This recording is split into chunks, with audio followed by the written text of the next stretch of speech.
Everybody, it's Mike Meyers and Richard Chapman, two bald nerds, coming to you with the breach of the month. Richard, we got some pretty interesting stuff going on. First of all, I hear there's some new noise on the Loan Depot breach. Can you get us up to speed on that real quick? Yeah, absolutely. Well, first off, I think this is going to be a trend. We here in the US tend to be a little sue happy, but rightfully so. When our information's not protected very well, you might get sued. And I think that that's going to be an additional cost to these companies. But yeah, Loan Depot is currently being sued. The individuals who had their data breached in that attack, they're suing them because they're basically saying you didn't do your due diligence to protect our data. Was there So enough yeah, exposed? Was there enough exposed during discovery to get some feel of what Loan Depot failed to do? Do we actually have concrete example of where they came out weak? Or not just yet. We haven't actually gotten much of an update in the way of exactly how the system was breached. So that kind of leaves us a little in the dark as to exactly what may have or may not have been done that could have kept this from happening. But we do know that they breached pertinent PII. They got personally identifiable information from the clients of Loan Depot. So socials, names, dates of birth, all that fun stuff. So they are providing free credit monitoring. Yay! Because we all love free credit monitoring when our data gets breached, right? I'd prefer just not to get that, and basically because you don't get my data.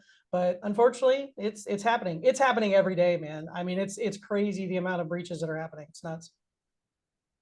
so it is interesting. Good. It's how much as a security person, can I lean on standards, best practices, all those types of things? And is there a point, and well, we're there now, where those become legal statements? You know what I mean? That I was Yeah. HIPAA compliant or whatever it might be Mm. could become legit defense. It would have to be. It already is. It's got to be. Got to Yeah, I think that we're going to see a continued push by the government to push requirements by companies. I think they're gonna continue to try to hold these companies a little bit more accountable for their actions or lack thereof, which creates some potential opportunities for growth in the industry as well. Which obviously the industry itself is continuing to grow. Why? Because there's breaches every day. Um, Attackers don't really take a break. They put a lot of automated activities on kill and basically go play at the park or do whatever they're going to do, right? be. Yeah. But yeah, I think we'll see a continuation of not only the attacks but also a focus on trying to improve standards. Making these companies utilize these frameworks to ensure that they're actually doing the right things. I mean, there are some things that I think are out of our control. As a matter of fact, the next one that we're going to talk about, there's a little bit of a control, but then there also was a little bit of lack of control as well. So that may be an issue for Cloudflare. We'll see what happens with that. But Well, let's I just really push right. Let's just push right towards that then. Is the the Cloudflare one. the Cloudflare Beach? That was way back, like last Thanksgiving, right? Yeah, the There. breach itself actually happened in November, but as with a lot of these, when they happen, we don't sometimes find out all the details till a little bit later. And what we found out was that Cloudflare had a breach back in November, and the attackers were able to leverage stolen credentials from a separate breach.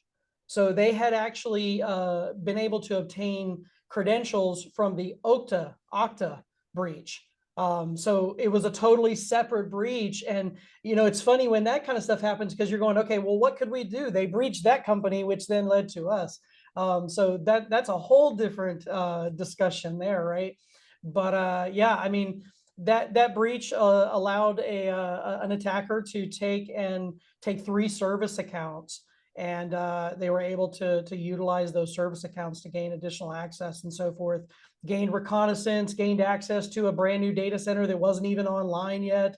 They had all kinds of fun activity there, and they were able to utilize, I guess, some of the Atlassian products that they had in their environment, which Atlassian has had a few different vulnerabilities this year in some of their platforms. So it was almost like a perfect storm of different activities. You got third-party breaches, you've got accounts that were left undone or unrotated. They forgot to rotate the tokens, I guess, on them. And then you've also got vulnerabilities in a tool. So you've got a threat actor here who basically pulled out the entire tool belt to gain access. So I don't know how much Cloudflare is really going to get in trouble for this one. They may not, because it sounds like it was a perfect storm of situations here, but interesting breach for sure. Well, I'd love I find Cloudflare refreshingly academic about these things compared to so many other breaches. And if we can, we're going to put up a link for y'all here to get Yep. a directly from Cloudflare. It's fascinating reading, and I can't recommend it enough. And so that works out really well. But I want to close with one thing, Richard, and that is the concern about third parties when it comes to these breaches. I mean, I feel you kind of glanced over that a little bit with the Loan Depot one, and that was that is there. I have a little bird that tell me there might have been some third party issues with the Loan Depot. Did you hear anything like that to that effect, or? Haven't gotten that info yet, again, because very little details have actually been leaked yet on that.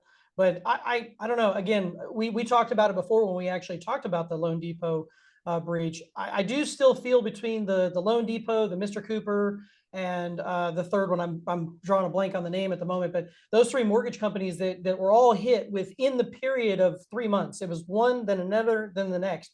They're all in the mortgage services arena. So I feel there's a possibility of some sort of connection between the three, and it could be a third party, particular framework or software application or something like that they utilize that they were able to gain access. But Yeah, I don't know. software We'll see. application. Yeah, yeah, I can smell yeah. it from here. Not the first Yeah. time that's happened either. Oh, well, folks, anyway, thank you so much for joining us on Two Bald Nerds for our breach of the month. I think the Cloudflare breach is probably going to develop a little bit more, and we might have a little bit more to talk about that next month. But other than that, stick with us, folks. We're always interested in the interesting breaches that our good friend Richard stumbles into each month, and we get to talk about them right here on Two Bald Nerds. Till then, we'll see you next time. If you like Two Bald Nerds, check out our entire playlist right here. It's a lot of fun. We'll see you there.